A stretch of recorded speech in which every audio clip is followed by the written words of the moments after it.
Sekali lagi, perkenalkan, nama saya Dewi Sri Hasuti. Kalian bisa panggil saya Dewi. Saya akan bertindak sebagai moderator pada acara kita malam ini. Hari ini kita melakukan seminar webinar online pertama ya dari Guru Tutor Indonesia. Mungkin beberapa di sini saya lihat ada yang pernah menjadi tutor juga di Guru Tutor Indonesia.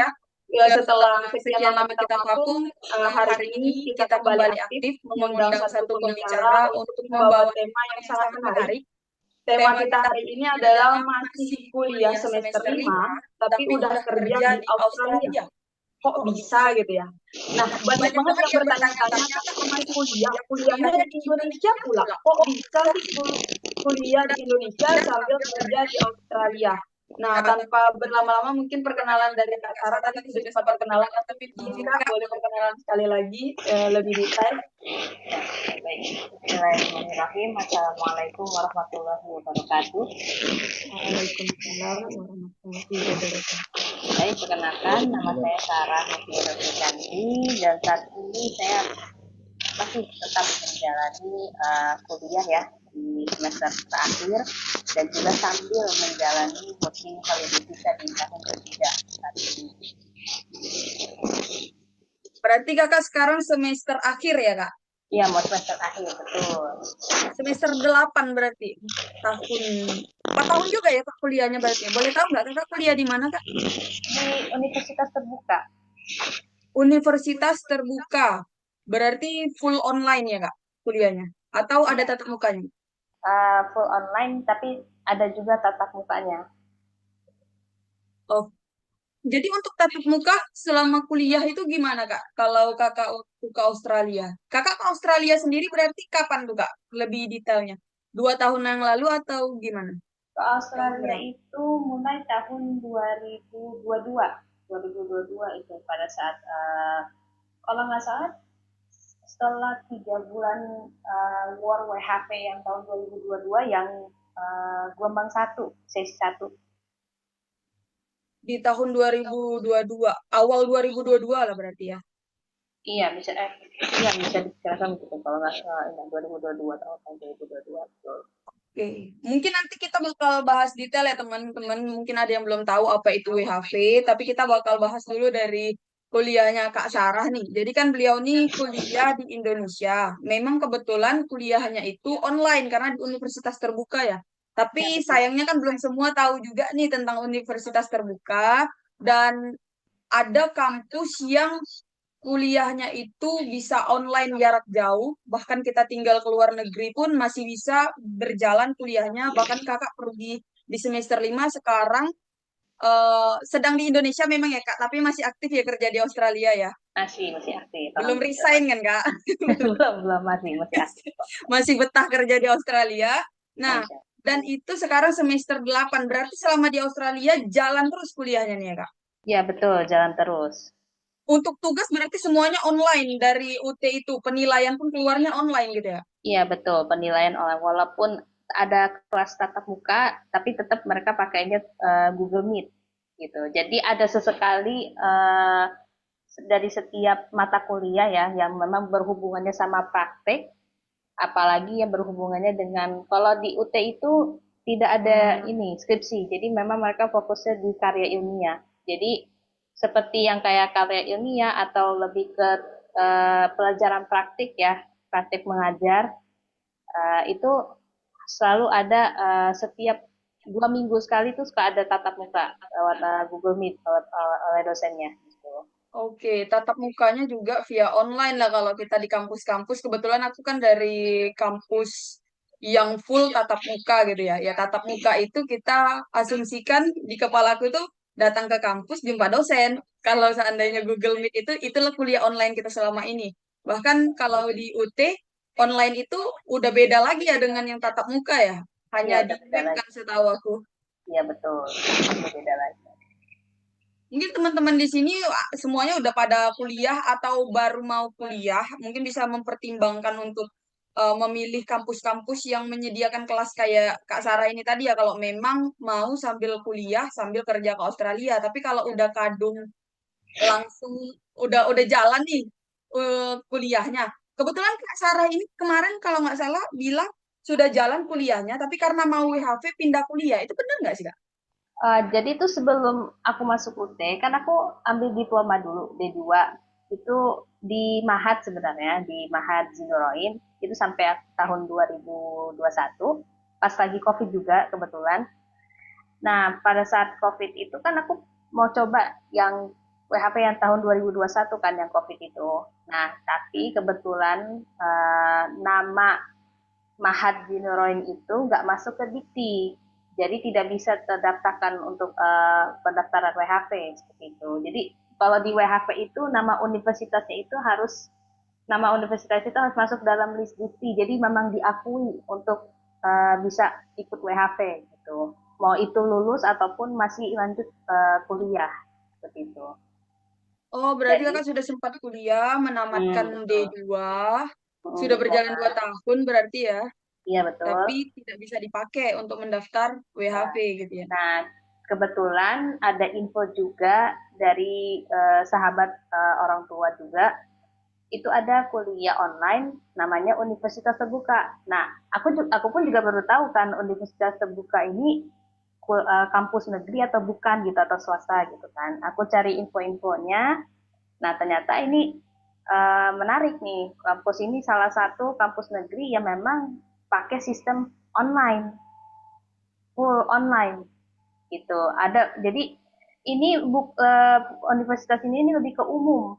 Jadi yang kerja pun yang di Indonesia pun, yang mereka masih statusnya masih karyawan pun, mereka tetap belajar juga, kuliah juga gitu. Berarti seperti kelas-kelas karyawannya ada, tapi kalau aku kan kebetulan domisili Medan gitu ya. Di Medan itu ya kelas karyawan, misalnya ngambilnya malam ya pulang kerja malam tetap kuliah. Sedangkan di kakak enggak ya berarti. Iya, enggak ada lebih ke online, lebih benar-benar fokus ke online. Tapi kalau seandainya ada dosen, misalkan suruh datang ke kelas, ada disuruh untuk datang ke kelas. Paling kalaupun disuruh itu kalau ketika udah ada kalau di itu kan lebih ke tuton ya, tutorial online kalau di UT itu sistemnya. Jadi kalau udah misalkan ke tuton mau ke akhir-akhir, misalkan udah mau masuk ke tugas 3, biasanya tugas paling akhir itu, kalau ada hubungannya sama praktik, sama harus dilihat langsung sama dosennya, dipraktekkan langsung sama dosennya, kita harus datang ke kelasnya gitu. Tapi itu based on jurusan kan Kak? Based Berdasarkan on, majornya. ya, tergantung dari setiap jurusannya gitu. Karena tidak semua jurusan punya praktek gitu lah ya Kak Iya istilahnya. betul, betul. Oke. Nah, kakak bilang kakak masuk Mahat aja udah mau daftar WHV 2021 pas lulus di Mahat 2021. Tapi karena nggak terdaftar, pindahlah ke UT baru 2022 lah mendaftar WHV. Untuk tahu info tentang WHV sendiri itu sejak kapan sih Kak? Kok 2021 itu aku ingatnya itu border Australia itu lagi ditutup ya kalau nggak salah waktu itu. Bahkan untuk teman-temanku penerima beasiswa ke Australia aja pada saat itu tuh harus defer ke tahun berikutnya karena belum dibuka bordernya pada saat itu. Nah, sedangkan kakak di Indonesia masih kuliah D2 pula gitu ya. Udah kepikiran mau ke Australia yang pada saat 2021 kamennya pergi ke luar negeri dengan beasiswa, ini mau kerja pula. Itu tahu informasinya dari mana tuh, Kak? Sebenarnya ceritanya juga panjang juga sih sebenarnya. Jadi tahu WHP itu memang juga dari sahabat orang tua juga ya. Itu tahu itu dari tahun 2018. 2018 kalau nggak salah. Aku tahu baru tahu tentang WHP itu bagaimana, visanya seperti apa.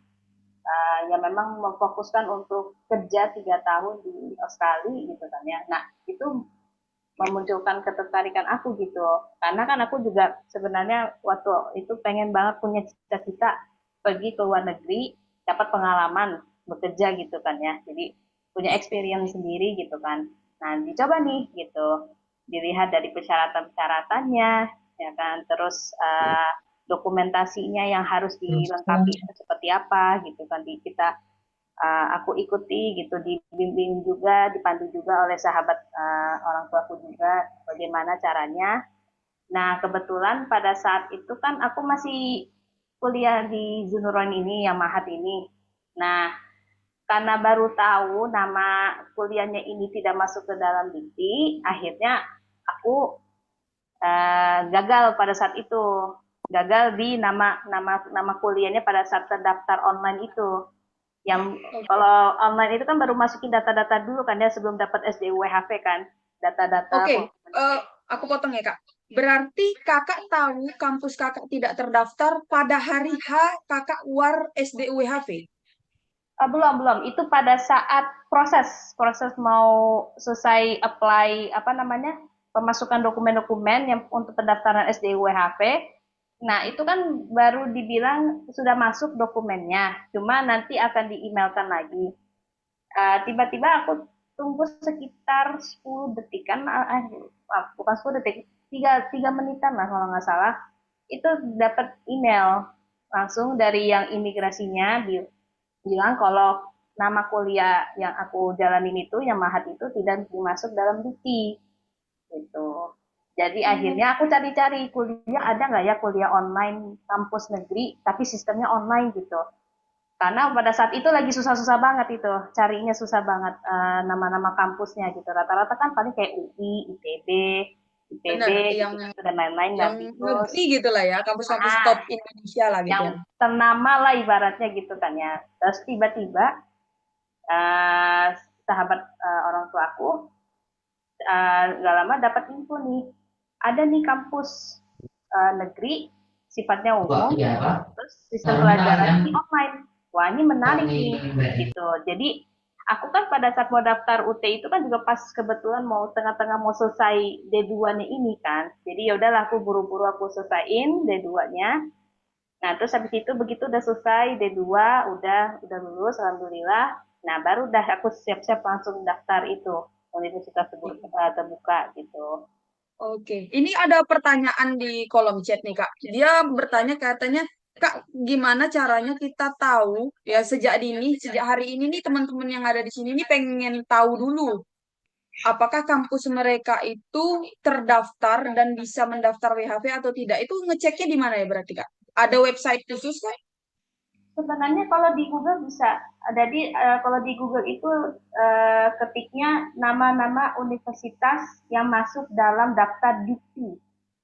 Oh, Gitu. Jadi oke. nanti jadi ada websitenya nanti kebuka, nanti ada listnya tuh di situ dicek satu-satu nama-nama kuliahnya yang misalkan teman-teman jalani ya, dicek namanya pelan satu-satu pelan-pelan gitu kan ya, dicek benar-benar ya.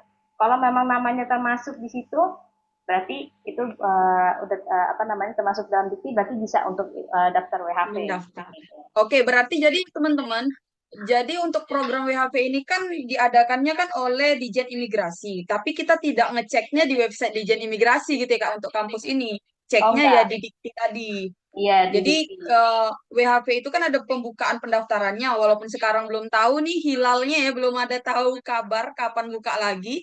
Tapi kita bisa mulai mengecek kampus kita dari sekarang apakah kita nantinya bisa mendaftar WHV atau tidak ya dari website Dikti tadi. Langsung aja ke Google tadi ya kata Kak Sarah, ketik aja keywordnya itu ya bikin aja kampus yang terdaftar di Dikti. Apakah kampus kita termasuk salah satunya atau tidak.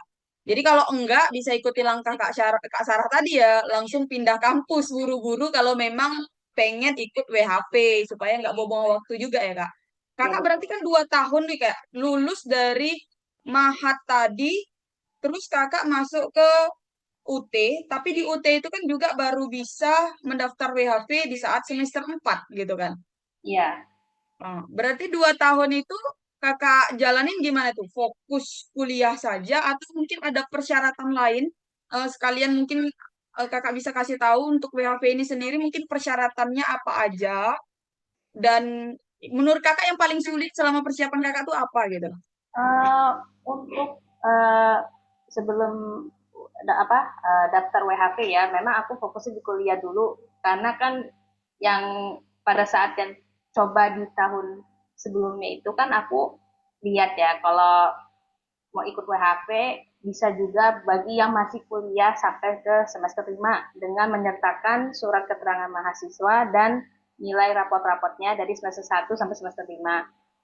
Nah, begitu apa namanya? Sebelum menuju pendaftaran WHP memang aku benar-benar fokusin banget kuliah sambil mencicil persiapan dokumentasi untuk pendaftaran WHP, misalkan seperti SKCK, yang dimana harus ke daftar ke Mabes ya. Kalau dulu kan ke yang kantor polisi yang biasa ya, yang kantor polisi biasa, yang SKCK yang biasa. Tapi karena ini kita menuju ke luar negeri, jadi SKCK-nya harusnya bentuknya internasional. Jadi harus ke Mabes, ke Markas Besar Polri itu untuk SKCK-nya. Terus medical check up juga ya, aku juga cicil juga medical check up, terus dengan paspor juga ya, masa-masa paspornya. Kalau misalkan teman-teman misalkan masa paspornya lagi masa tenggangnya, kalau bisa segera mungkin perpanjang visanya gitu, karena menunggu paspor itu kan lumayan cukup lama ya, belum antrinya juga,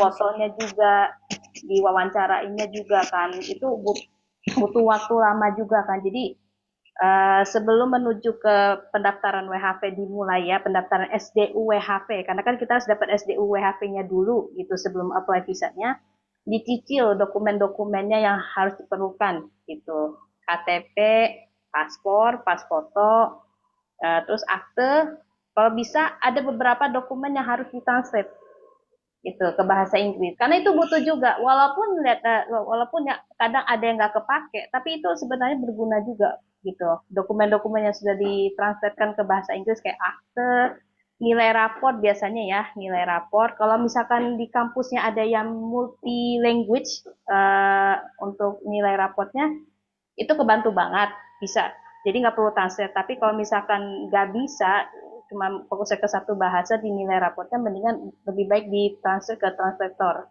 seperti itu. Jadi cari translator yang benar-benar dipercaya ya, karena itu penting banget buat dimasukin nanti pada saat apply visa. Itu sebagai file tambahan nantinya pada saat menyertakan dokumen seperti itu.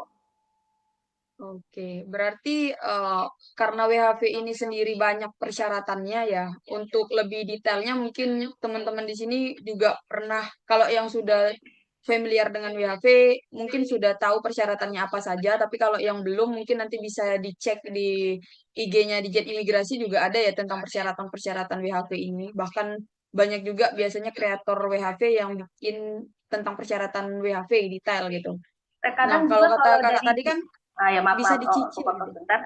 Terkadang kalau di webinar ya Dijen Imigrasi kan suka ada tuh, sebelum menuju hari haknya WHP mereka suka ngadain webinar, entah itu di Instagram atau entah di YouTube-nya. Itu teman-teman coba hadir di situ. Itu lengkap, Dijen Imigrasi ngasih tahu info-info tentang WHP bagaimana, sama tips and tricksnya pada saat nanti mau apply working holiday visa. Karena sekarang setahu aku ini tahun ini WHP, kalau yang diikutin tahun lalu ya, itu sekarang harus satu orang, nggak boleh ada yang wakilin. Jadi karena ada face cam, jadi diawasin sama Dijen Imigrasinya. Kalau dulu-dulu kan ada, kalau kita minjem warnet ya, maksudnya booking warnet gitu, kursi satu, kursi dua kita pesan semua satu ruangan gitu kan, rame-rame wakilin, bantuin gitu kan ya kan. Nah sekarang udah nggak boleh lagi, karena udah dilihat langsung sama facecamnya di sini. Jadi nanti diawasin sama Dijen Imigrasi gitu. Wow, aku baru tahu juga itu informasinya. Lebih up to date Kak Sarah ini, alhamdulillah juga aku jadi belajar. Iya, Oke, berarti sekarang udah kayak ibarat kata tuh kita tes TOEFL online ya teman-teman. Kalau mungkin pernah pernah tes TOEFL online itu kan ada ini ya, ada kameranya yang mengawasi iya gitu ya. betul Jadi betul tes tuh. ketahuan siapa yang mendaftar. Ketika mendaftar beda wajah dengan yang didaftarkan, data yang didaftarkan, itu malah automatically atau kemungkinan besar bakal ketolak gitu ya. Apalagi Betul. sampai sampai double double data ya. Iya Mungkin betul. itu juga mengurangi kemungkinan double data kali ya, Kak, karena keseringan tuh ya, Kak. Iya, karena kan tahun lalu banyak sekali tuh double data-data gitu kan ya. Tiba-tiba nanti ketika dapat SDWHP, kalau dilihat dari datanya misalkan nilai IELTS ya, contoh nilai IELTS contoh 4 dapat 4,5 persis gitu kan. Harusnya itu kan udah bisa masuk ya, dapat SDWHP. Tiba-tiba nggak lulus gitu. Ada aja, ada oknum-oknum gitu segala macam gitu kan dari beberapa orang gitu. Itu yang dikhawatirkan seperti itu. Dari tahun-tahun sebelumnya seperti itu. Makanya Oh, yang sekarang ini benar-benar diawasi banget. Jadi benar-benar satu orang partisipan yang benar-benar daftar WHP. oke, berarti sudah diperketat. Nah, mungkin untuk teman-teman, jadi kita breakdown lagi ya. Kalau kalian masih kuliah, mungkin di bawah semester 5 karena WHV ini kan bisa daftarnya mulai dari semester 4 ke atas ya. Sudah lulus semester 4 gitu. Berarti ongoing atau sedang berjalan semester 5-nya bisa mengajukan surat aktif kuliah. Tanda kalian sudah menyelesaikan 4 semester di kampus kalian. Tapi pastikan juga dulu kampus kalian itu terdaftar di Dikti ya dengan cara yang sudah kita kasih tahu tadi. Kalau sudah kalian sudah mendapatkan surat aktif kuliah itu atau mungkin yang sudah lulus sudah punya ijazah, tidak perlu dikhawatirkan tentang penertiban kuliahnya alias sudah lulus, ya berarti persyaratan yang bisa disiapkan lainnya sebelum WHV bahkan buka itu seperti mentranslate dokumen-dokumen yang diperlukan ya. Ini ada pertanyaan di chat. Kalau untuk translate-nya waktu itu kakak di mana kak? Untuk translate dokumen seperti ijazah, akte lahir, apakah ada tempat khusus ataukah kita bisa translate mungkin kalau yang tadi kampusnya dibilang Kak Sarah itu dua bahasa ya teman-teman, itu biasanya kalian dapat dalam bahasa Indonesia, bahasa Inggris, nah yang bahasa Inggrisnya udah bisa automatically dipakai untuk daftar WHV. Tapi kalau yang dia cuma satu bahasa, alias kita terima ijazah kita dengan bahasa Indonesia, itu biasa translate-nya kemana Kak? Kalau waktu aku translate data-data itu, jadi kita cari di Google atau enggak di Tokopedia kan biasanya kan ada yang jasa ini ya apa namanya untuk apa namanya Terjemah. mentranslate gitu. Jadi waktu itu sempat dicari kan itu ya dari informasi dari sahabat orang tua aku untuk ada translator gitu untuk mentranslatekan data-data ini gitu. Jadi kontak kontak langsung ke orangnya atau cari gitu searching orangnya gitu. Oke, berarti teman-teman bisa cari di Google. Ada juga kalau berdasarkan pengalaman aku biasanya ya kalau semuanya baik untuk WHV maupun yang mendaftar beasiswa ke luar negeri itu pasti dibutuhkan ya ijazah-ijazah yang ditranslate itu dalam bahasa Inggris. Itu pokoknya kita carinya yang penerjemah tersumpah. Kalau berdasarkan pengalaman aku tuh di kampus kita, aku kan lulusan Universitas Negeri Medan gitu ya. Waktu lulus itu tidak ada dapat ijazah dalam bahasa Inggris. Tapi aku tanyakan ke kampus. Kampus itu kan biasanya punya pusat bahasa gitu ya. Ada tuh pusat bahasa di kampus, mereka bisa itu untuk mentranslatekan ijazah kita juga. Tapi kalau seandainya kalian tidak bisa, kampusnya tidak ada, ya berarti walaupun kalian misalnya di sini ada tadi dari universitas terbuka misalnya mau mentranslatekan ijazahnya di Universitas Negeri Medan itu tadi pusat bahasa juga nggak masalah sebenarnya. Tidak ada keterikatan ya Kak. Kita bisa kemana aja. Yang penting penerjemah ini penerjemah yang bersertifikat ya sudah terverifikasi gitu. Oke. Nah, terus selain daripada mentranslatekan dokumen, mungkin kayak teman-teman tadi kata Kak Sarah persiapannya sebelum kita bicara persiapan bahasa Inggris dan sebagainya, ada dokumen-dokumen yang bisa dicicil sejak dari sekarang, bahkan kalian belum punya sertifikat bahasa Inggris atau belum belum bisa mendaftar WHV ya Kak, karena belum buka. Tadi Kakak bilang kan kayak paspor, SKCK, walaupun SKCK itu ada masa berlakunya ya Kak, tapi setidaknya kita tahu proses cara membuatnya gitu. Karena itu makan waktu juga ya. Kakak waktu itu menghabiskan waktu untuk persiapan dokumen yang bisa disiapin aja dulu Kak. Kita nggak bicara bahasa Inggris dulu nih. Karena bahasa Inggris kan pasti prosesnya berbeda lagi nih. Untuk kayak transit dokumen, paspor dan sebagainya itu kira-kira amannya menyiapkan waktu berapa lama tuh? Kalau dibilang berapa lama sih nggak terhitung ya, nggak cukup lama juga gitu. Karena yang untuk translator aja itu benar-benar kita tunggu sampai kadang 3 minggu, 4 minggu lebih gitu. Karena kalau kita translate minta ke translator yang bersertifikat itu kadang kan suka antri nunggu antrian gitu ada orang yang minta dokumennya minta ditranslate gitu harus tunggu giliran gitu dari jauh-jauh tuh udah telepon atau email ke orangnya gitu untuk translate terus juga untuk SKCK kalau untuk SKCK sih sebenarnya untuk lamanya itu di antrian gitu Ah, antrian untuk pembuatan SKCK karena kalau aku itu dulu harus sidik jari dulu untuk SKCK-nya gitu. Kalau sekarang kayaknya udah enggak, udah enggak. Jadi cuma udah tinggal sertain dokumen aja udah tinggal tunggu dipanggil habis itu dicek udah jadi SKCK-nya, udah tinggal cap, udah jadi. Kalau sekarang, kalau dulu tuh harus sidik jari dulu, ngantri dulu gitu kan, lama gitu kan, udah dapat sidik jari, nah baru kita balik lagi ke kantor SKCK-nya untuk setain dokumen. Itu tunggu sampai hampir sejam lebih tuh waktu ngantri itu bikin SKCK dulu. Berarti kalau untuk berapa lama waktu yang diluangin itu kembali ke teman-teman masing-masing ya. Ya. Kalau kalian kuliahnya masih ongoing, kayak tadi saya bilang baru masuk kuliah bahkan ya, karena kita kan membuka seminar ini kan juga buat seluruhnya ya, tidak ada batasan semester berapa, level pendidikan apa gitu. Kalau kalian masih punya banyak waktu untuk mempersiapkan, bahkan 1 tahun, 2 tahun sebelumnya juga sudah bisa dicicil, kayak translate dokumen tadi tidak ada expirednya ya. Kalian sudah bikin, ya kalian sudah aman untuk bertahun-tahun ke depan kalian apply. Terus juga paspor itu kan berlakunya sekarang 10 tahun ya Kak. Jadi kalau kita cicil dari sekarang berangkat 2 tahun lagi juga masih aman ya Kak. Masih WHP aman. aja kan 3 tahun ya, masih ada sisa lagi paspornya gitu ya. Iya betul.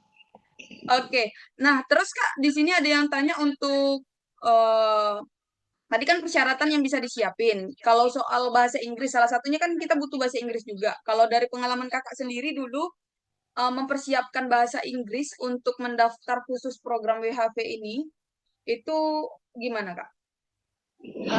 Kalau untuk bahasa Inggris ya, karena ini kan memang fokus ke IELTS ya, kita tes IELTS ya, untuk apa basic training. Jadi untuk persiapan bahasa Inggris itu, tapi karena alhamdulillah ya sebenarnya kan aku juga udah pernah belajar bahasa Inggris sebelumnya ya, les di beberapa tempat. Jadi kalau dulu itu sempat belajar di tempat les Wall Street dulu di Wall Street, karena menurut aku les di sana itu bagusnya adalah selain kita belajar yang namanya menulis vocabulary, sentence ya, dan materi-materi segala macam, itu lebih fokus ke praktisnya juga gitu. Jadi membalance materi sama prakteknya itu benar-benar kepake banget gitu. Apalagi belajarnya sama native-nya langsung. Itu lebih mencerna gitu loh. Gitu untuk belajar bahasa Inggris gitu. Ketemu sama orang asingnya langsung gitu, orang native-nya gitu kan. Terus dipraktekkan pembicaraannya, intonasinya, vocabulary-nya, dipraktekin semuanya, itu kepake banget gitu pada saat tes IELTS. Karena di tes IELTS itu kan bukan hanya cuma reading, listening, sama writing ya. Conversation juga kepake gitu. Nanti kan ada sesi kayak semacam wawancara gitu ya, misalkan berdasarkan temanya apa nih mau dibahas gitu. Jadi kayak ngobrol santai gitu. Tapi kita paham apa yang mau dibahas tuh apa temanya gitu. Jadi itu kepake Jadi banget. Kakak untuk persiapan bahasa Inggrisnya dulu les di nama tempatnya itu Wall Street. Itu lokasinya sendiri itu di mana tuh, Kak? Waktu itu Kakak? Kalau waktu itu aku wasitnya di Kota Kasabangka, Jakarta Selatan. Oh, Kakak di Jakarta. Berarti itu Kakak jalannya sambil kuliah atau gimana? Waktu itu juga masih D2 aku, waktu sambil les itu sambil ngejalanin D2 juga itu. Jadi setelah kuliah, setelah selesai kuliah yang D2 itu, nah aku pulangnya sebelum pulang langsung ke Wall Street gitu. Itu kemarin berapa lama Kakak lesnya, Kak? Dan boleh spill nggak kira-kira berapa biaya yang dihabiskan sampai akhirnya bisa real test? Karena ini biasanya yang paling ditakutin ya. Ya IELTS itu mahal karena biaya tesnya aja kan lumayan banget gitu. Kalau waktu belajar itu ya, maksudnya kalau yang di Wall Street itu kan aku nggak lama sih, cuma setengah bulan kayaknya, atau 12 maaf, 12 bulanan lah, 12 Oh, bulan 12. gitu belajar di Wall Street. Dan untuk biaya, aduh, gimana ya mau sebutinnya ya? Gimana ya? Dalam ya? Iya, kalau dibilang harganya mahal sih, iya pasti mahal. Tapi di balik harga harga seperti itu worth it, karena kepake banget ilmunya gitu. Tapi bukan hanya Wall Street aja yang bisa, misalkan teman-teman mau coba les gitu. Ada juga English First, kalau teman-teman familiar ya, itu juga sama sistemnya kayak Wall Street juga gitu. Oke. Tuh di komen langsung ada yang bilang, Kak, 12 bulan. Setahun berarti ya langsung emot nangis dia. Tapi kalau misalkan ada teman-teman ada basic bahasa Inggris, sebelumnya gitu, bisa bahasa Inggris, basicnya dulu gitu bahasa Inggrisnya gitu. Kalau untuk di les itu tuh cuma untuk meningkatkan gitu. Kalau dulu sebelum aku les itu belajar bahasa Inggris itu aku nonton film. Kuncinya satu, Ah, nonton film.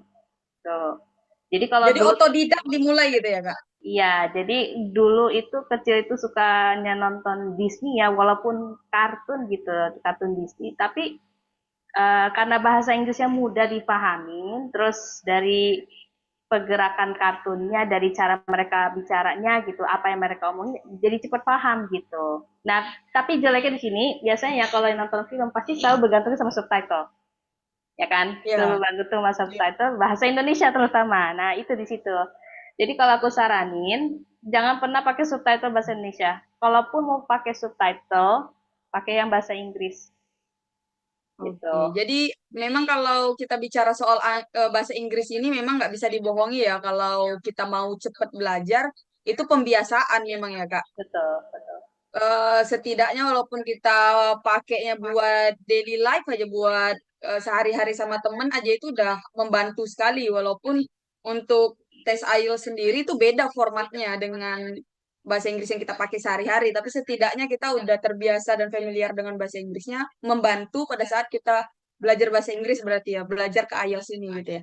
Iya, betul. Itu ada pertanyaan kan, kalau untuk tahu lembaga yang worth it buat WHV itu gimana? Mungkin gini ya teman-teman, karena orang belajar bahasa Inggris itu kan punya pengalaman tersendiri. Kayak Kak Sarah tadi itu belajar di Wall Street, tapi beliau sendiri tuh bilang bahwasanya banyak lembaga-lembaga lain yang juga menyediakan jasa untuk belajar bahasa Inggris ini. Kalau aku pribadi dulu belajar bahasa Inggris juga lama sama kayak Kak Sarah ini. Kak Sarah dari kecil belajar bahasa Inggris. Tapi pas belajar yang untuk IELTS ini masih belajar 12 bulan lagi gitu ya. Iya betul. Karena beda, beda sistemnya beda banget. Nah, Les ini biasa kan betul. ibaratnya kebiasaan dari kecil aja untuk mengejar nilai yang dibutuhkan itu bukan enggak perjuangan yang mudah lah gitu. Maka dari itu kayak tadi teman-teman mungkin ada yang udah lulus kuliah, sekarang lagi kerja, atau mungkin yang lagi kuliah online sambil kerja, atau bahkan yang kuliah tapi mulai pengen cari part time karena pengen dapat penghasilan juga, bisa mulai dicicil bahasa Inggrisnya juga dibarengin dengan ya ambil-ambil kelas online mungkin gitu ya Kak. Karena kan sekarang banyak juga lembaga yang menyediakan kelas online ya. Salah satu yang di-mention sama Kak Sarah tadi, mungkin kalau kita cari di English First atau di beberapa lembaga lainnya ada juga yang open untuk kelas online. Atau mungkin kalau teman-teman tahu, itu ada di Indonesia tuh ada kampung Inggris ya yang di Pare, Kediri. Nah, Nah, biasanya itu. orang ke sana juga ya, Kak. Mungkin Kak ada kenalan yang pernah belajar di sana gitu, Kak? Eh, kalau untuk kenalan banyak sih sebenarnya, untuk kenalan yang ke kampung Inggris itu banyak kok. Berarti kalau untuk belajar bahasa Inggris ini teman-teman memang banyak banget ya opsinya. Kalau kalian kayak aku nih stay di Medan, banyak lembaga yang menyediakan uh, pembelajaran IELTS, tapi ya memang biayanya besar ya. Kalau kalian pengen pergi ke kampung Inggris, ya mungkin di kampung Inggris itu jauh lebih affordable ya, lebih terjangkau harganya, bahkan kadang sama camp juga. Kebetulan memang aku bertanya tadi sama Kak Sarah, mungkin beliau bisa sharing juga kan tentang kampung Inggris tadi. Walaupun sebenarnya aku pribadi itu juga alumni kampung Inggris, aku belajar dari nol dulu dan sama waktunya kayak Kak Sarah juga. 1 tahun aku stay kemarin itu di kampung Inggris, tapi nggak full belajar kayak di sana kan juga banyak aktivitas yang bisa kita lakuin ya. Mungkin nanti teman-teman yang pengen tahu lebih detail tentang lembaga-lembaga di sana mungkin bisa pantengin Google Tutor aja kali ya. Nanti kita akhir bulan bakal main ke sana, nanti kita bakal review beberapa lembaga juga di kampung Inggris gitu. Oke, itu untuk persyaratan WHV ya. Jadi kalau persyaratan WHV bener teman-teman panjang, ada nih yang mention di komen. Berarti persiapannya lumayan ya Kak, benar. Banyak banget persiapannya ya Kak. Kak Sarah tadi walaupun aku tuh amaze-nya kayak Kak Sarah itu masih kuliah, tapi dia sudah WHV. Kayak aku mikirnya itu ketika kita lulus kuliah, kita sudah menyelesaikan WHV kita. Karena teman-teman kalau kita tanya anak-anak WHV itu kenapa sih pengen ikut WHV? aku tanya deh ke Kak Sarah dulu, alasannya kenapa sih Kak pengen ikut WHV sebelum kita bahas ada tuh alasan-alasan yang menurut aku terlalu filosofi, tapi sebenarnya straightforward apa sih alasan pengen pergi WHV gitu? Kalau dari Kak Sarah tertariknya pertama kali oh WHV gitu. Pertama kali tertarik mau ikut WHP, yang pertama dapat pengalaman pastinya.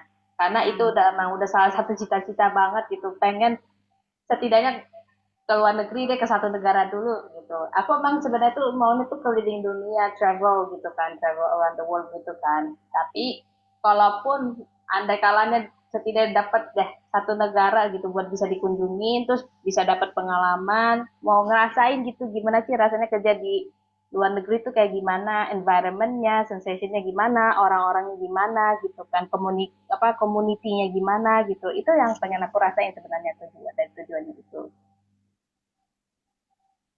Itu pertama pengalaman ya. Semua orang pasti kadang gini kalau nggak WHV belum tentu kita keluar negeri gitu ya Kak. Iya betul. Jadi WHV ini salah satu hal yang bisa membawa kita keluar negeri lah gitu. Tapi selain daripada itu tadi karena cita-citanya Kak Sarah sendiri pengen keliling dunia, tapi keliling dunia itu butuh uang. Kalau aku pribadi ya banyak orang pasti langsung straightforward ya pengen dapat uang gitu ya. Karena kita tahu sendiri gaji di Australia memang cukup besar ya Kak. Kalau Ya, kita bandingkan mungkin dengan negara kita gitu ya. Mungkin boleh ini nggak Kakak kan memang tadi bilang punya kenalan ya keluarga apa teman dari orang tua yang mengerti tentang WHV ini yang banyak membantu juga proses WHV kakak.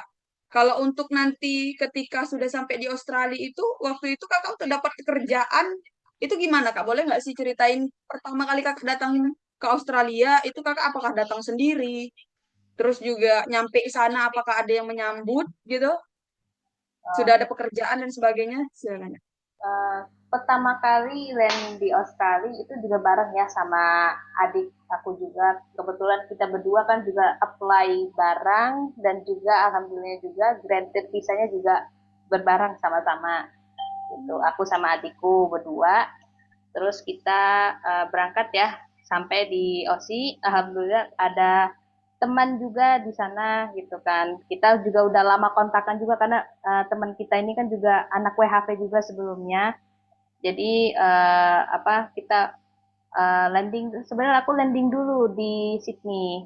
Karena kan sebenarnya kalau WHV itu kan harus ke regional ya, bukan ke city dulu ya kan kalau WHV itu.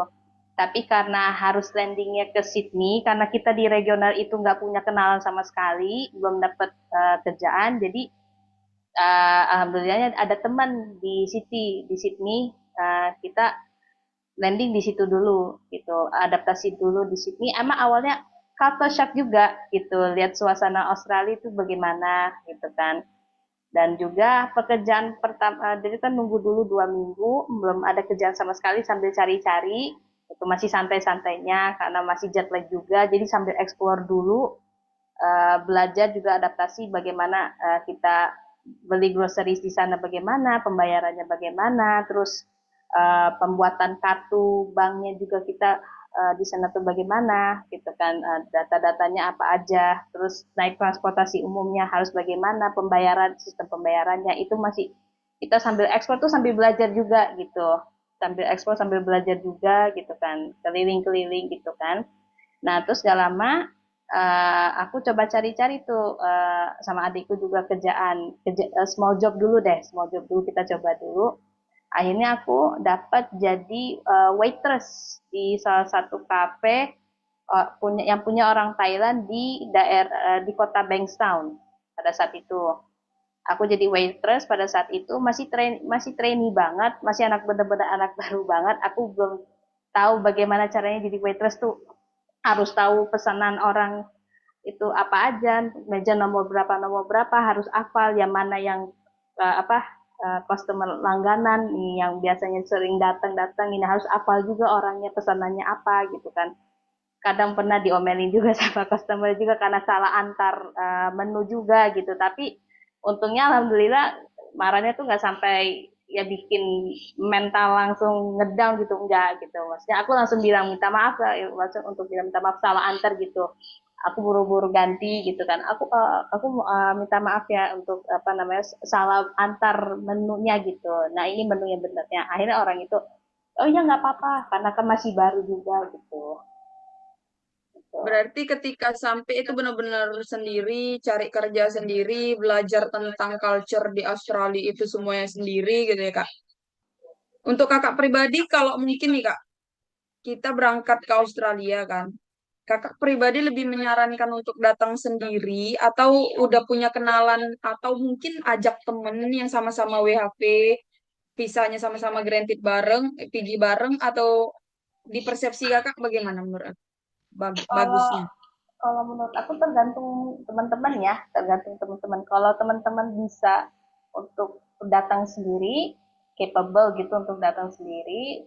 Kalaupun mau datang sendiri dari sebelum mau ke sana itu cari yang namanya rent tempat ya, apa namanya, tempat untuk tinggalnya gitu, kosnya ibaratnya gitu kan.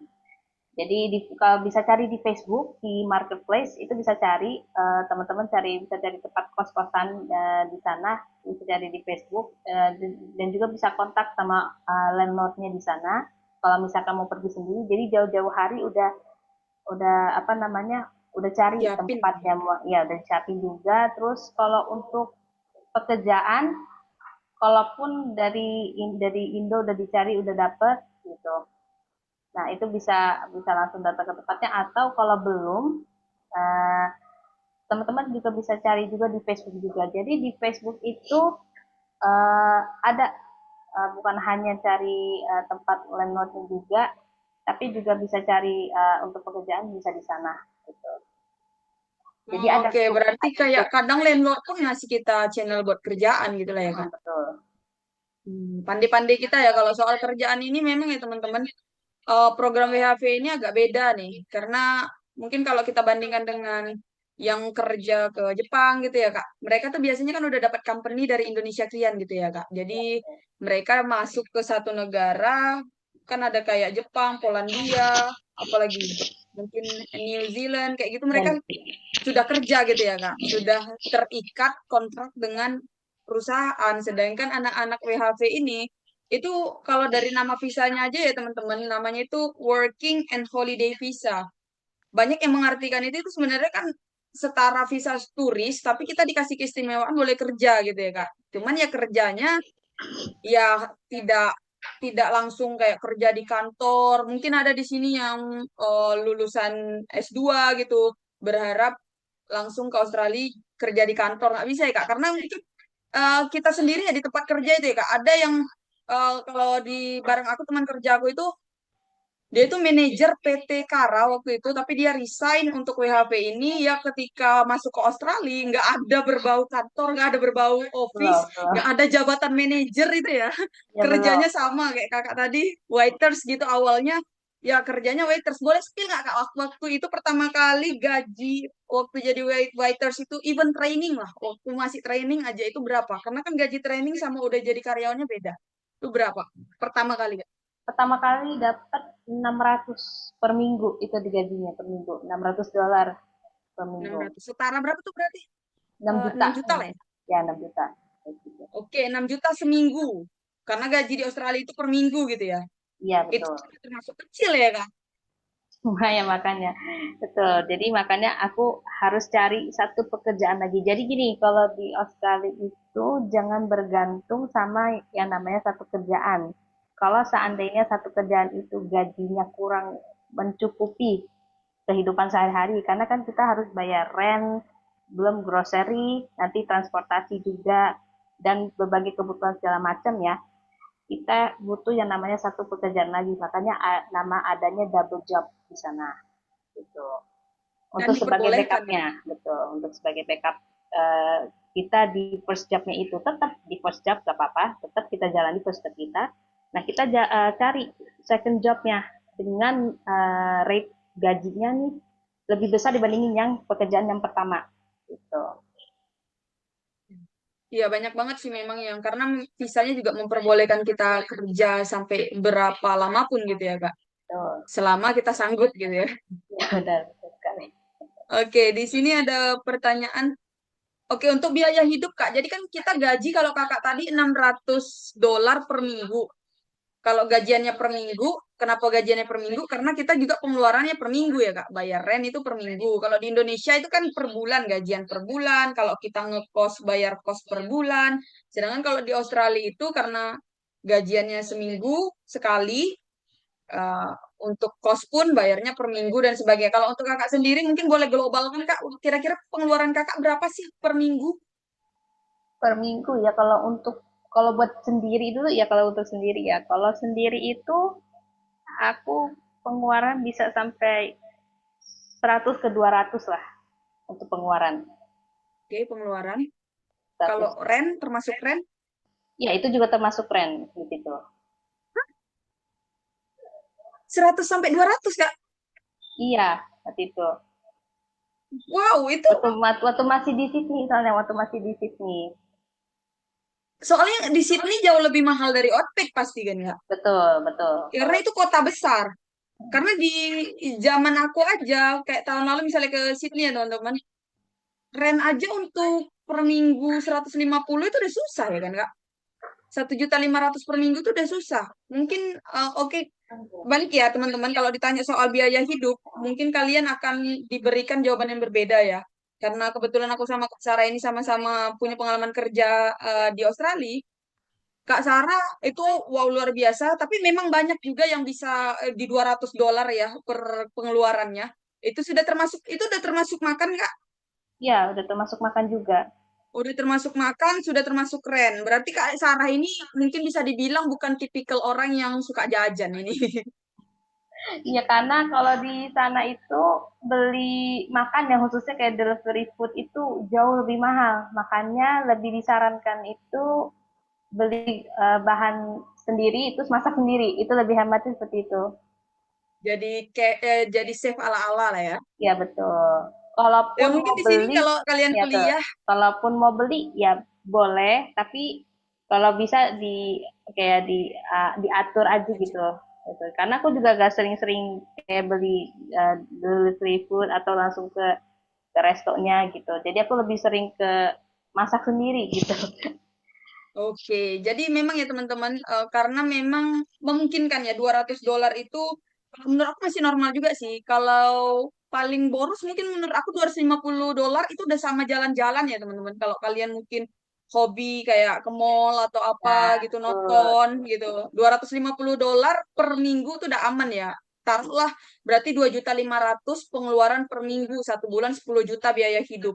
Kalau kakak tadi dengan gaji kakak yang $600 satu pekerjaan aja, itu kakak bisa menabung berarti kakak bisa menghasilkan satu bulan berarti 600 kali 4 ya.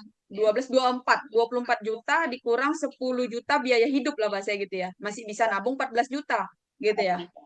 Kurang lebih hitung-hitungannya seperti itu ya, tapi itu untuk gaji $600 itu teman-teman bisa dibilang jarang sih. Karena di sana rata-rata ya ada standar gaji tersendiri kan, tapi ya balik lagi ke company pandai-pandai kita ketika kita ngelamar kerja, ditawarin bayaran yang kecil, jangan ketakutan nggak dapat kerja juga ya Kak.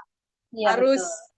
apa apa ya Kak, kalau sekarang tuh stay true ya, setelan cueknya harus di di ini juga ya, jangan Iya, agak benar. jual mahal sedikit ya.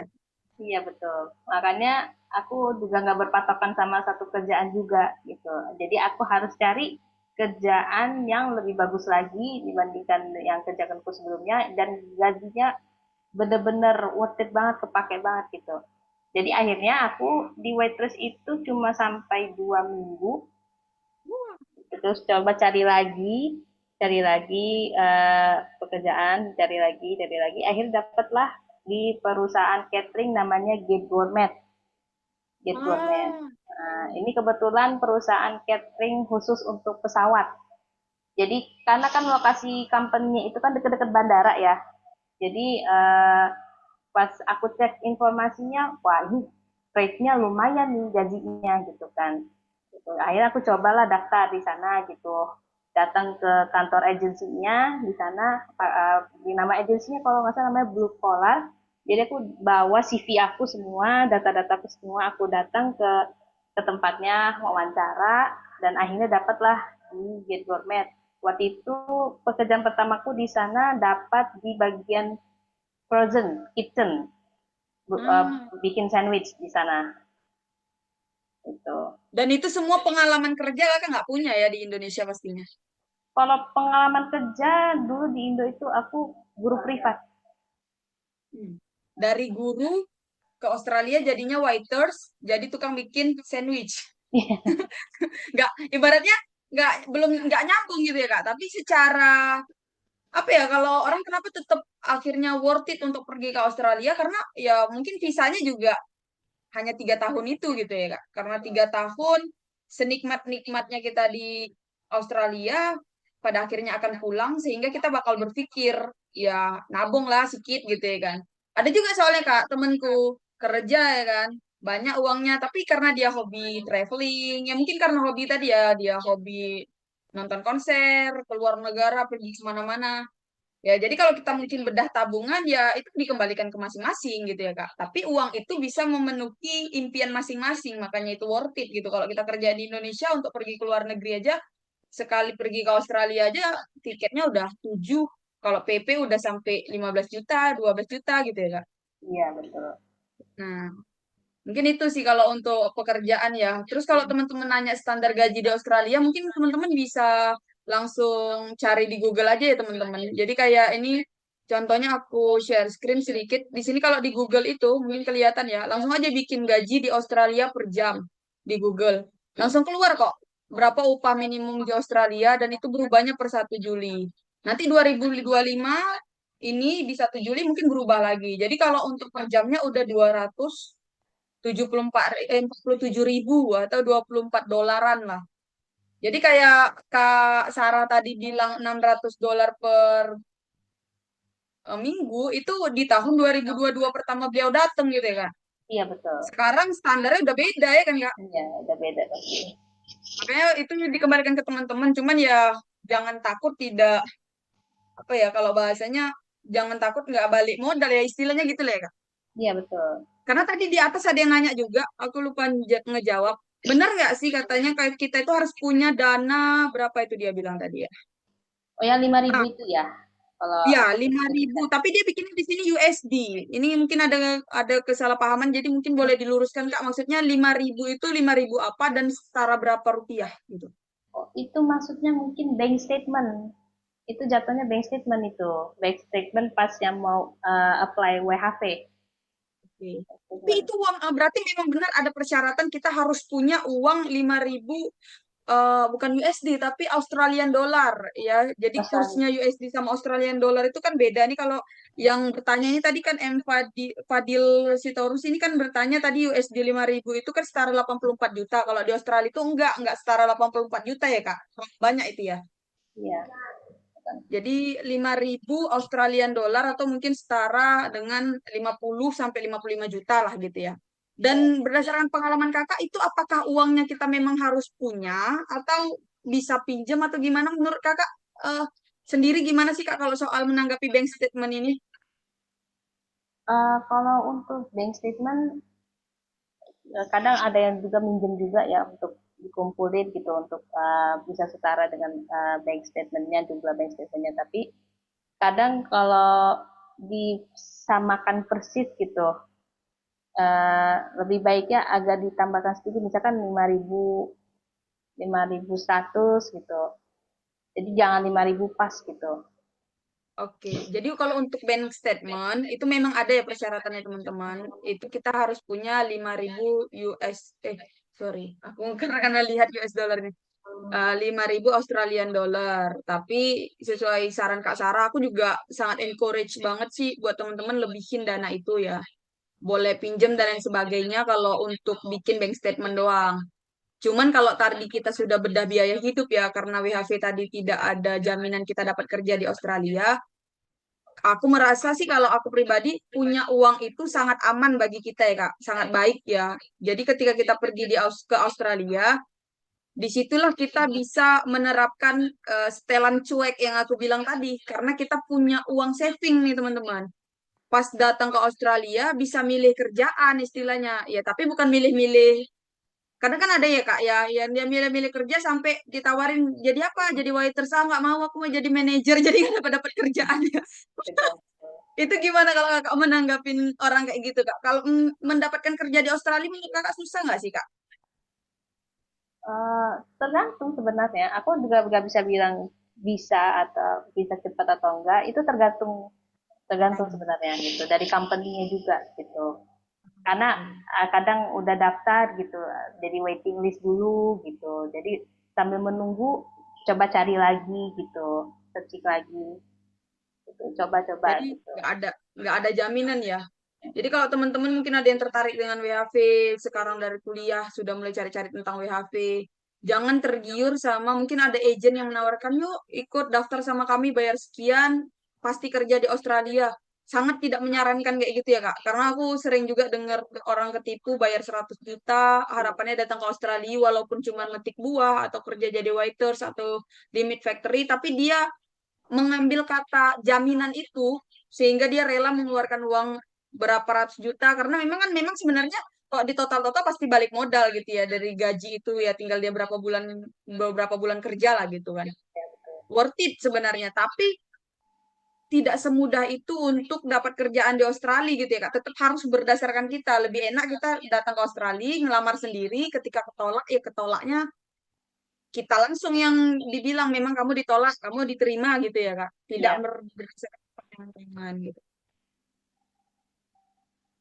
Itu sih. Jadi kalau untuk pekerjaan mungkin teman-teman kalau untuk kerjaan di sana banyak banget ya memang. Tadi kalau kakak kan dulu kerja waiters. Kalau sekarang tuh kerjaannya gimana Kak? Kita satu kerjaan sih, tapi Iya. kakak sekarang kerjanya di mana Kak? Thomas Food International ya, Meat Factory. Meat factory. Jadi itu pabrik daging ya Kak kalau di Iya sana. betul. Pabrik daging. Jadi tapi di sana, kak, kalau kakak dah kerja di Australia itu menurut kakak gimana? Setelah kakak jalanin, sekarang kak udah berapa lama berarti kak di Australia? Hampir mau 2 tahun. Eh, 2 tahun ya? Eh, eh, 2022? 2000 hampir mau 3 ya, hampir mau 3 berarti. Oh, berarti 2,5 tahun lah Dua gitu ya, setengah hampir ya, dua dua setengah, setengah dua setengah tahun. tahun. Ya, betul. Nah, menurut kakak pribadi gimana sih kak pekerjaan di sana berat? Terus juga apakah menyenangkan? Terus saran buat buat orang-orang yang mau ke Australia itu tuh sebaiknya orang-orang yang kayak mana sih? Menurut kakak kalau dia misalnya lemah fisik gitu kan, apakah itu disarankan untuk pergi ke Australia? Misal ngangkat ini aja, ngangkat piring aja nggak bisa, mana tahu biasanya dia kan di rumah tuan putri atau apa kadang kan ada yang gitu ya kak. Iya betul.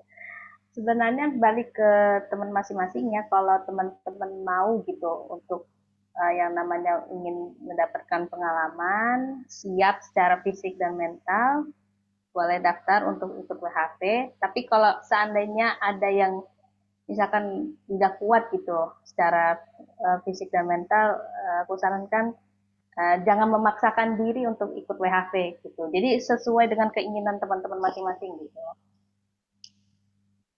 Jadi pandai-pandai mengukur diri juga gitu ya kak. Iya betul. Ya, karena kerjaan di sana nggak semudah itu ya teman-teman. Kita memulai merintis dari nol ya kalau bisa dibilang. Keluarga kita tinggal di Indo, ketika capek pulang ke kosan, nggak ada yang mijetin kaki ya Kak. Kalau di Indonesia mungkin kita kerja di Indo, pulang-pulang bisa ngadu sama orang tua atau apa. Kalau di luar negeri enggak gitu ya. Jadi itu mungkin bisa dipertimbangkan juga ya teman-teman. Semenarik-nariknya pekerjaan di Australia dan visa ini mungkin teman-teman bisa apply gitu, tapi tetap harus disesuaikan dengan kemampuan diri. Balik ke kuliah kakak nih kak. Kakak kan lagi kuliah nih. Kakak itu sempat kerja 2 perusahaan juga. Kalau sekarang kakak kerjanya berarti di meat factory itu aja ya kak ya? Iya, masih di Nah, Indo. itu kakak untuk ngerjain tugas kuliah kakak sendiri itu kapan sih kak? Kalau untuk mengerjakan tugas kuliahnya itu kan aku kerja di Net Factory itu kan ambilnya night shift ya. Jadi kerjanya dari sore sampai malam. Jadi pagi itu kan masih banyak waktu ya untuk aku bisa istirahat juga sama luang waktu sebentar untuk kuliahnya gitu. Jadi aku manfaatkan itu waktu di paginya untuk kerjakan tugas-tugas kuliah yang aku lihat yang gampang-gampang dulu aku kerjain gitu untuk tugas kuliahnya. Nah, begitu ketemu tugas yang lebih susah ibaratnya untuk dikerjakan, nah aku ambilnya di weekend, hari Sabtu Minggu karena waktunya lebih lebih lebih banyak lah. Jadi aku bisa leluasa gitu buat ngerjain tugasku yang sulit gitu untuk tugas kuliahnya gitu. Yang gampang-gampangnya yang tugas yang bisa aku kerjakan, nah aku kerjakan coba di paginya sebelum mulai jam kerja. Oke, berarti sebenarnya ya kalau ditanya apakah masih bisa manajemen waktu antara kerja dan kuliah, bahkan ada yang kerjanya sampai double job, tetap bisa ya teman-teman. Tapi balik ke kampus masing-masing ya. Kalau kayak UT tadi, Kak Sarah ini kebetulan kuliahnya itu memberikan tenggat waktu bebas mau dikerjakan tugasnya kapanpun ya Kak. Malam, pagi, Sabtu, Minggu gitu. Jadi bisa beliau kerjakan di waktu luangnya beliau. Jadi kayak Sarah udah punya waktu tersendiri untuk kalau yang sulit dia ambilnya di weekend. Kalau yang agak mudah dia kerjakannya di pagi sebelum sorenya itu pergi kerja gitu ya Kak. Ya betul. Jadi kalau teman-teman, kalau kita bicara soal manajemen waktu, terus juga nanti keterima kerja, aku bisa atau enggak, itu kembali ke kita masing-masing ya. Jadi kayak kita yang tahu nanti kan ketika kita datang, mungkin pertama pasti ya Kak, kita struggle ya buat manajemen waktu ya Kak.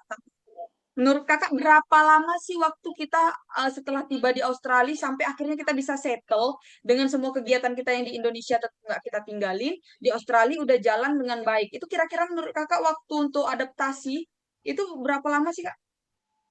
Kalau untuk adaptasi nggak bisa aku hitung ya, cukup lama pasti, cukup lama banget gitu. Karena struggle-nya aku juga pada saat untuk mengatur jadwal juga ya, timingnya juga aku harus cari bener-bener yang pas gitu. Karena apa yang udah direncanakan tuh kadang-kadang suka nggak sesuai gitu. Jadi berubah lagi rencana lagi gitu, berkali-kali gitu. Kalau misalkan uh, udah mulai udah mulai bisa gitu. Nah, aku coba jalanin lagi. Kalau tiba-tiba ada perubahan nih, tiba-tiba gitu kan dari kuliahnya gitu dari universitasnya gitu tiba-tiba ada perubahan jam gitu kan biasanya kan suka ada video call gitu kan tatap muka.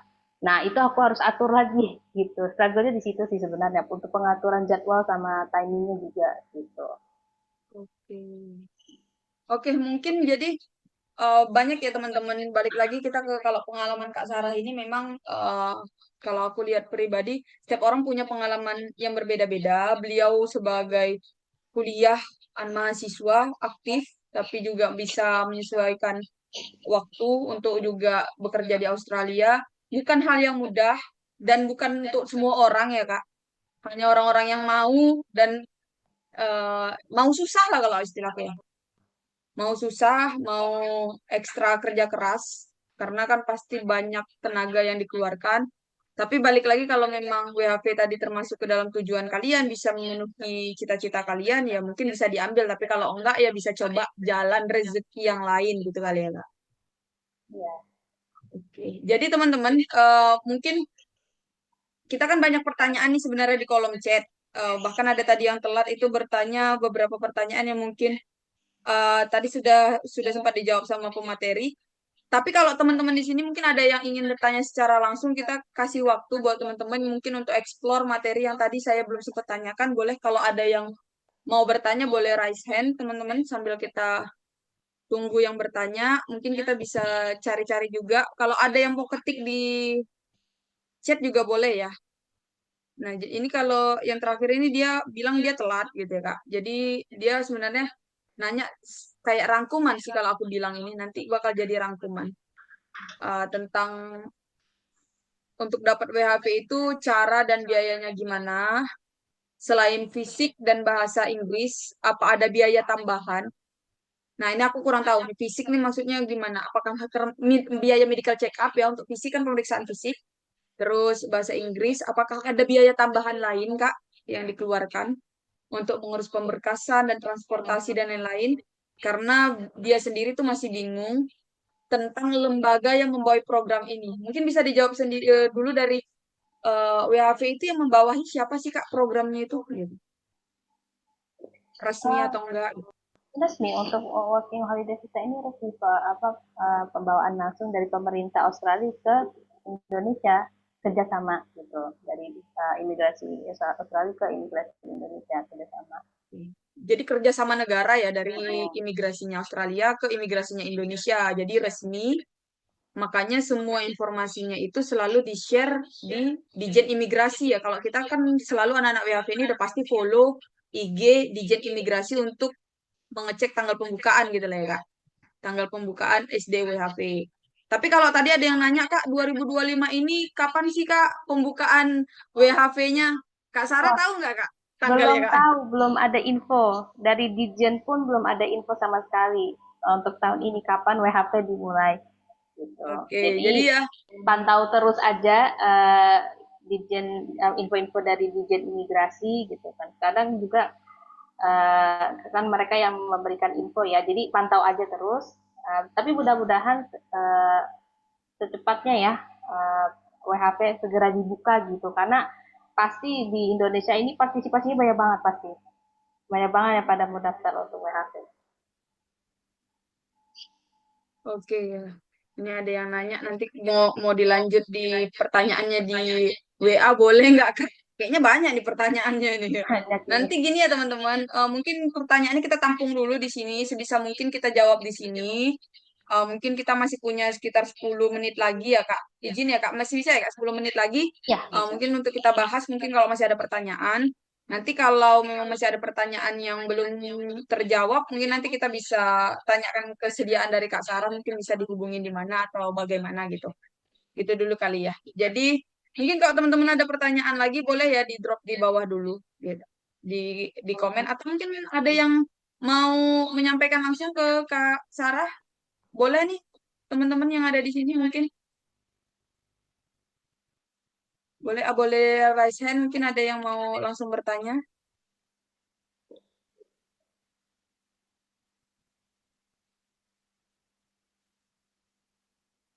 Oke, rata-rata pada chat ya kayaknya. Ya, Kalau untuk persiapan nih seperti tadi yang nggak bisa dipastikan, terus untuk tanggal bukanya juga tidak ada yang bisa memastikan ya Kak. Kalau ya betul. jokesnya anak WHV itu bilang kan yang tahu bukanya WHV itu hanya Dijen Imigrasi dan Tuhan saja gitu ya Kak. Ya betul. Iya. Jadi kalau kalian orang-orang yang mau dapat working and holiday visa, kalau belum follow IG-nya Dijen Imigrasi kayaknya dosa besar gitu ya Kak. Karena Karena dari kita yang kalau sharing-sharing session kayak gini, bahkan ada yang bikin juga sharing session itu selalu tidak bisa menjawab dengan pasti kapan tanggal bukanya, yang tahu ya Dijen Imigrasi. Cuman tadi Kak Syara sempat mention tuh biasanya kalau di Dijen Imigrasi itu ya Kak di IG itu sebelum mereka buka, mereka kasih kayak kode-kode ya Kak. Iya, suka dikasih kode-kode sebelum hari haknya itu. Jadi juga Bisa kode-kode di juga sama webinar, sama webinar. Jadi ada apa? Kayak semacam ini ya, session seperti ini khusus dari Dijen Imigrasi. Jadi kalau mau tahu info lebih banyak mengenai WHP, persyaratan-persyaratan, bisa follow di situ. oke.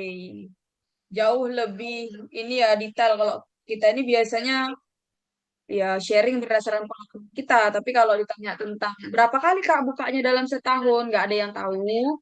Terus berapa Kak kuotanya tahun 2025 ini? Itu juga kita nggak tahu ya Kak. Ya, Kalau tahun lalu, berapa ya Kak? Tahun lalu 4.000 5.000 kali ya Kak. Kalau tahun ini nggak ada yang bisa pasti ini kan Kak. iya. Jadi nggak tahu ya teman-teman kalau untuk itu. Cuman ya kita bisa pantengin terus Dijen Imigrasi. Karena seperti tadi dibilang, sebelum pembukaan WHV itu sendiri, itu ada webinar dari Dijen Imigrasinya sendiri. Cuman tadi beberapa informasi yang udah disampaikan oleh Kak Sarah, mungkin itu bisa dijadikan panduan untuk teman-teman yang mungkin sekarang masih kuliah atau baru mau kuliah. Pertama mungkin bisa memilih kampus yang terdaftar di Dikti. Jadi kalau mau daftar WHV tidak perlu repot-repot pindah kampus lagi atau khawatir tertolak aplikasinya atau berkasnya nantinya. Terus juga dokumen-dokumen yang bisa disediakan tadi, paspor, translate dokumen-dokumen seperti ijazah, akte lahir, mungkin KTP gitu ya Kak, itu udah bisa di ini ya Kak, udah bisa mulai dari sekarang. Terus terakhir Kak, mungkin pertanyaan dari aku, eh kalau kita mau survive di Australia, mungkin dari Kakak sendiri ada saran nggak skill apa yang bisa anak-anak mungkin dari kita ini kan ada yang lagi kerja di Indonesia, sudah lulus kuliah, ada yang masih kuliah juga, atau ada yang SMA baru mau lanjut kuliah, dipelajari dari sekarang skill ini untuk nantinya bermanfaat ketika kita hidup di Australia. Mungkin kepake lah. Jadi kita bisa bersaing di Australia gitu. Hal seperti ini juga balik lagi ke teman-teman ya, karena WHV itu juga muncul karena ketertarikan ya. Jadi misalkan bertertarik untuk yang namanya mau ambil skill, misalkan mau ambil skill, contoh deh kalau di regional ini kayak yang aku kerja, yang kita berdua kerjakan ya, kita skill untuk apa namanya semacam pegang pisau, untuk apa namanya packers gitu kan ya, itu kalau bisa coba di Indo itu ambil kayak semacam part time job gitu untuk bisa mengalami yang namanya apa namanya, oh aku pernah bekerja di hal seperti ini nih, jadi pada saat di sana tuh udah mulai beradaptasi sedikit demi sedikit gitu, walaupun fieldnya pasti berbeda gitu, itu perbedaannya seperti itu. Jadi boleh mengeksplor untuk coba kerjaan kecil lah, part time job di Indo gitu, kalau misalkan tertarik untuk apa namanya mau ambil beberapa skill kerja di Australia gitu, dipelajari gitu juga. Terus apa namanya untuk lebih ke mental juga ya, karena kan kalau kita bekerja di sana kan pasti ada-ada aja ya, kalau misalkan kita diomelin sama supervisor lah, tadi tegur kerjaan yang kita salah, kadang kan suka langsung down gitu kan ya, ada yang nangis atau apa segala macam, luka-luka gitu-gitu segala macam. Kalau untuk aku, untuk survive hal seperti ini, udah aku yang aku lakukan tetap Bismillah, jalani aja. Insya Allah pasti akan tergantikan gitu nantinya gitu. Jadi stay positif aja gitu, stay positif. Terus ya mungkin seperti itu aja sih sebenarnya. Sehat. Berarti sebelum pergi ke Australia, sekalipun kita masih lama lagi ke Australia, membangun habits positif ya Kak, Ya, yang bagus untuk kesehatan tubuh, fisik kita, dan juga mental. Sehingga ketika suatu saat kita ke Australia, event itu hitungan tahunan ke depan, misalnya 1 tahun lagi, 2 tahun lagi, ya secara fisik kita kuat karena kerja di sana ya kayak tadi ya Kak, di pabrik misalnya, pabrik daging. Itu kerjanya berdiri gitu ya Kak. Kalau lemah, letoy kakinya, nggak bisa berdiri ya suruh pulang ya Kak. iya betul. Ada yang seperti itu. Kalau hari pertama tuh ya biasanya adaptasi dulu, lambat. Kadang kan kalau dibilang sama supervisor, kok lambat gitu-gitu kan segala macam. Nah itu uh, kalau mungkin ya, kalau yang mereka menganggapnya terlalu serius gitu, jadi kayak cepet down terus nangis gitu kan karena kerjaan lambatnya, itu memang wajar, anak-anak baru memang seperti itu gitu. Kalau Digembleng ya Kak. pertama kali, iya udah jalanin aja, tetap lanjut kerja gitu, stay positif aja. Mungkin maksudnya dengan bicara seperti itu buat menyemangati gitu, kita stay positif aja dari apa yang disampaikan sama leader atau supervisornya gitu. Oke. Jadi kayak tadi dibilang Kak Sarah juga, mungkin teman-teman bisa coba-coba pekerjaan di Indonesia yang mirip-mirip dengan pekerjaan yang tersedia di Australia juga.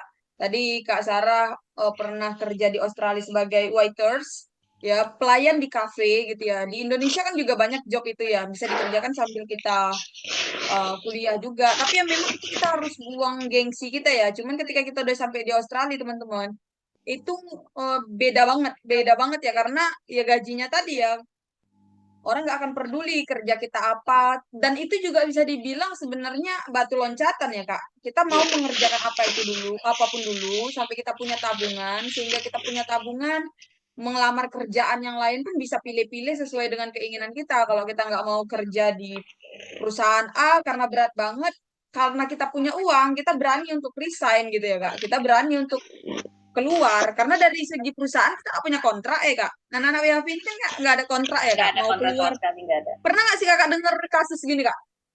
Misal nih aku masuk ke kerja hari ini, terus aku ngerasa sakit, nggak bisa aku kerja ini berat kali. Boleh nggak aku besoknya nggak kerja lagi? Kalau hal itu ada sih beberapa, ada beberapa. Itu Jadi pernah ibaratnya kejadian di, boleh Kak berarti. nah, pernah. Ada sih yang kayak gitu di tempat aku kerja yang catering itu ada sih beberapa kejadian kayak gitu sih. Hmm. Dan apakah ada punishment setahu Kakak? Kalau untuk punishment lebih ke warning. Jadi kan dikasih peringatan gitu. Tapi kalau udah dikasih warning masih tetap lanjut seperti itu, udah otomatis di, Cut lah ya. nah, udah otomatis resign, udah otomatis dipecat gitu. Jadi Iya memang. benar-benar jaga loyalitas juga sama company juga gitu. Jadi itu Kembali juga ke dilihat kita juga ya. gitu. Juga Kita dilihat mau juga. jaga nama baik atau enggak gitu ya Kak. Betul. Sama loyalitas kita dalam bekerja nih, karena supervisor ini kan juga melihat karyawan ini benar-benar niat kerja atau enggak gitu, atau cuma kerja atau udah terus keluar begitu aja gitu, nggak benar-benar nggak serius gitu, nggak niat gitu. Sebenarnya sama sih kayak Indo ya. Kalau kita kerja hari ini terus kita sakit nih, nggak bisa kita masuk lagi kerja besok.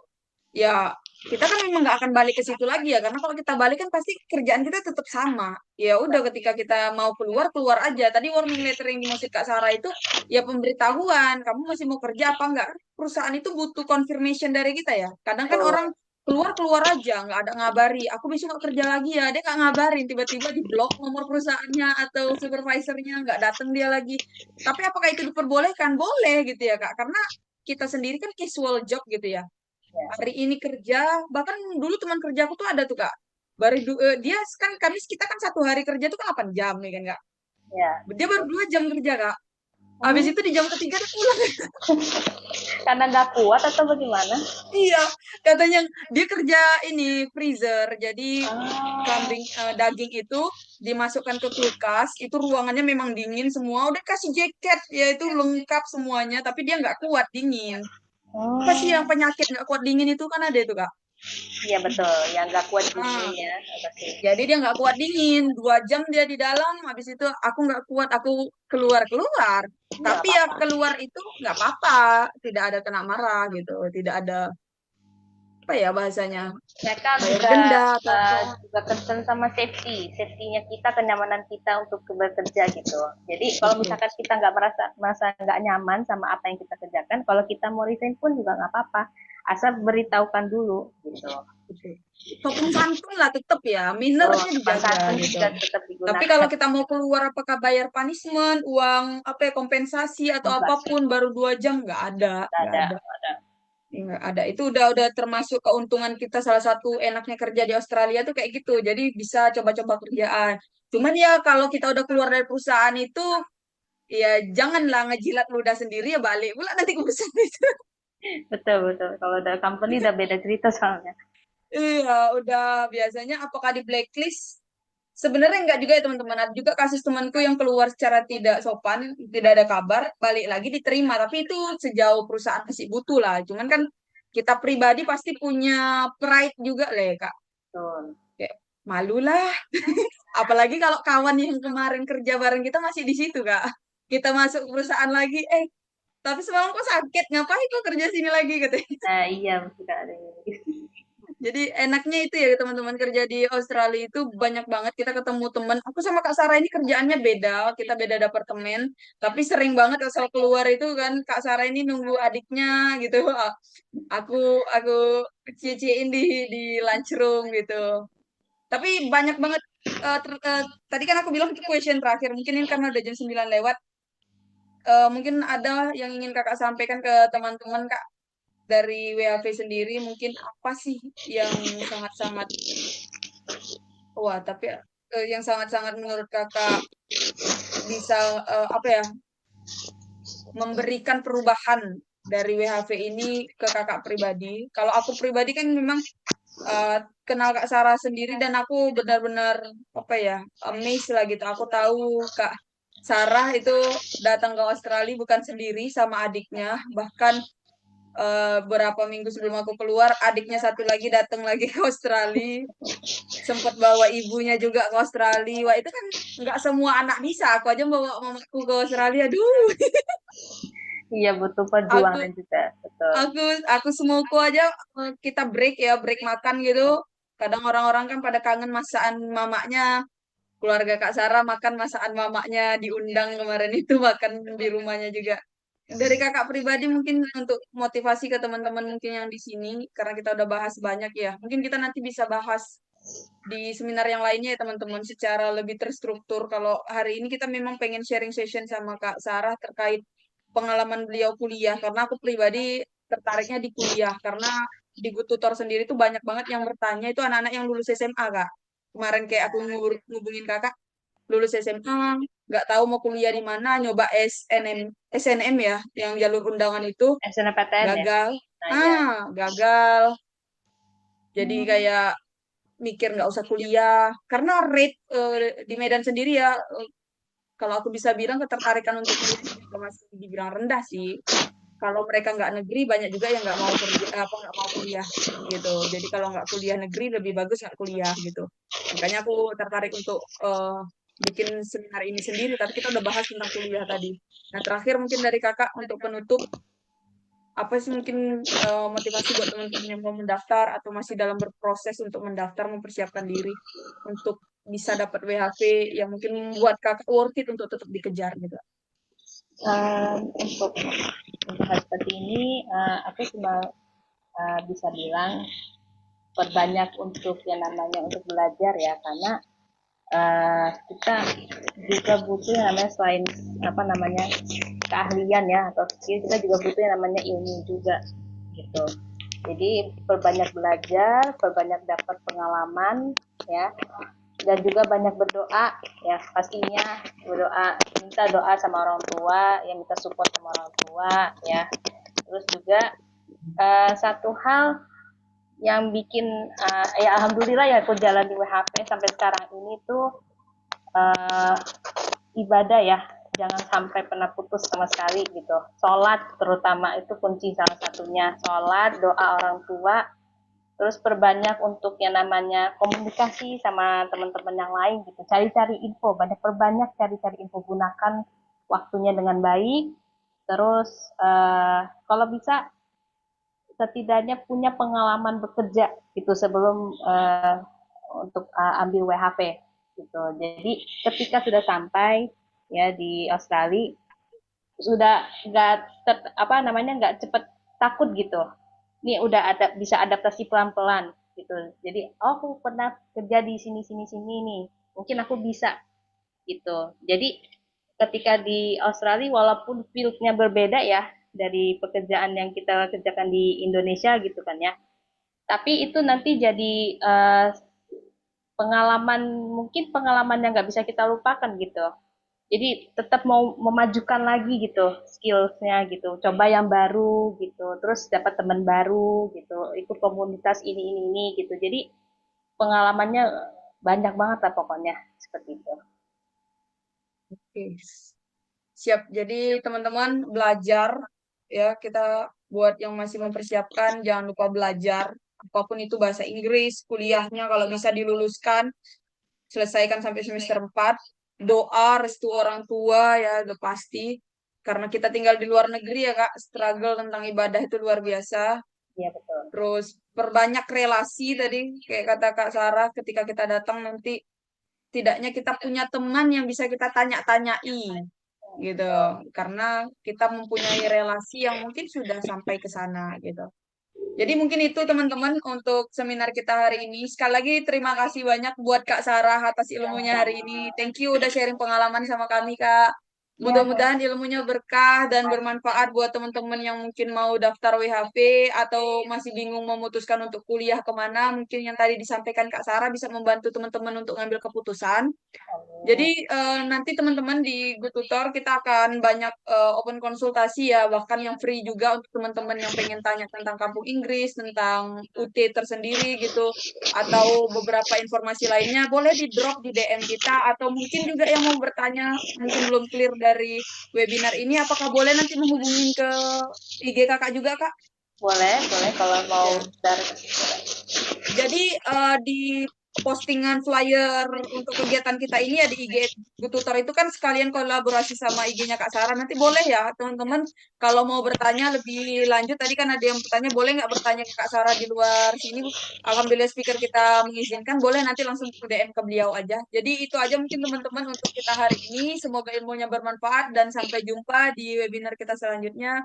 Assalamualaikum warahmatullahi wabarakatuh. Bye semuanya. Waalaikumsalam warahmatullahi Waalaikumsalam. wabarakatuh. Thank you. Thank you. Thank you.